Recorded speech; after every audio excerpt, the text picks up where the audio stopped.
Is this thing on?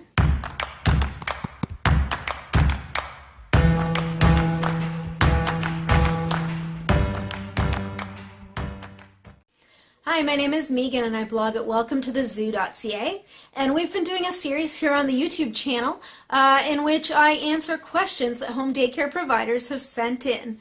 Could they have questions about issues that they're dealing with in running their home daycare, whether it's with children or with parents and clients, and also with starting up your home daycare.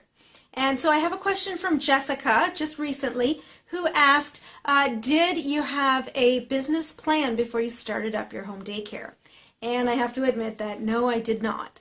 I started up just planning on babysitting, just watching kids for, maybe a couple of days each week, and I was not planning on making a full-fledged business out of it by any means. So I started up with a very simple contract. I didn't have any open hours in place. I didn't have any late fees in place. As a result, I ended up missing out on being paid on time quite often, and I learned the hard way how important it is to have all of your guidelines and policies and contracts and things like that in place.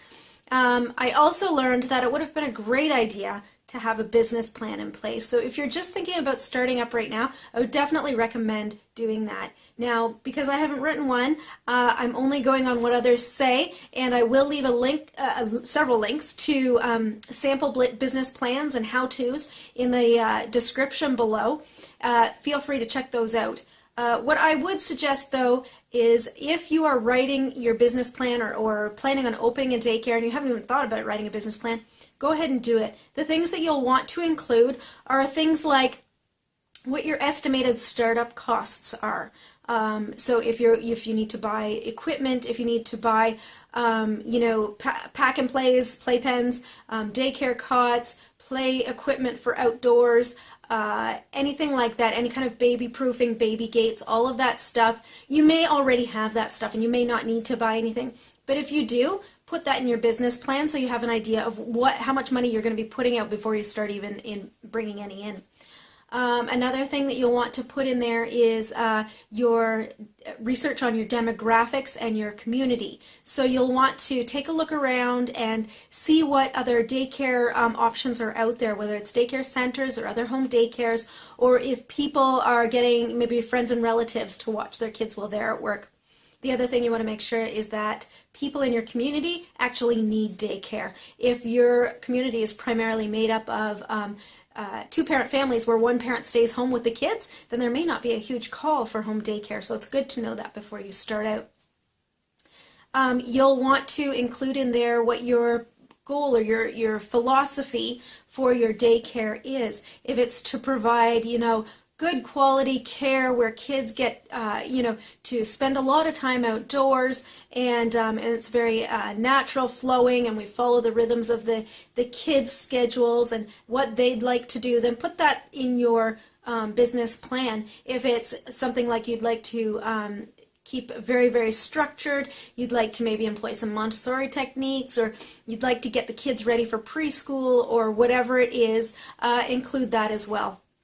You'll want to include any ongoing costs that you're going to be having. If it's cost for insurance, I know for my house I had to pay about $25 a month for home daycare insurance, so that's something to budget for. And the cost of curriculum. If you're intending on buying curriculum, there are lots of free resources, but it's also awesome to be able to have a curriculum shipped to your door, and quite often they have all the supplies in there. It's awesome.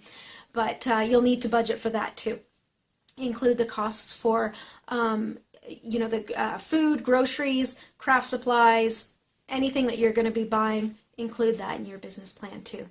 Another cost that you'll need to include is the cost of advertising. So you're going to look around and see how people in your area normally look for information. For many, many families, they immediately Google things whenever they're looking something up. Chances are in your community that's true too.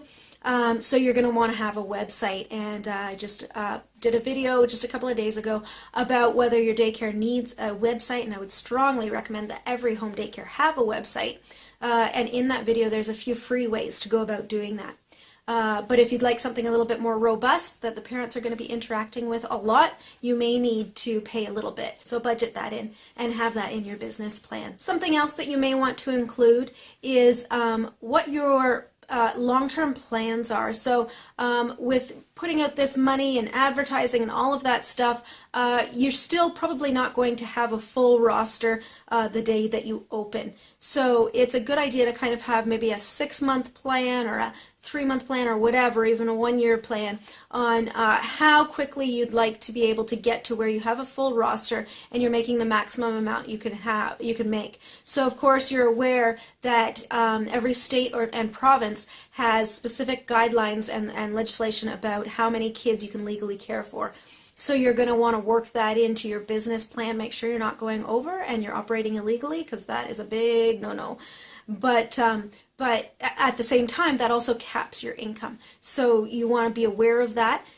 Figure out how long it's going to take you to get to that, or at least make a goal for how long it's going to take you to get to that. So there are lots of things that you can include in a business plan. There are several other ideas too. And if you end up going to a bank for a startup loan, you're going to need something quite detailed, and I'm sure they'll have their own guidelines that you'll be able to work with. But this is a good starting point to get that all down in writing, and even just for your own information as you're planning your family budget and deciding what you'd like to do to be supporting your family. It's a good idea to have those things all laid out in writing so that you can see them in black and white. So, Jessica, in answer to your question, no, I didn't have a business plan, but I really wish I had. I had to learn things the hard way. So for any of you who are starting up, please go ahead and write up a business plan. I'd love to see it. I'd love to see an example of it if you're willing to share it. If you are, leave a link to it in the comments section below.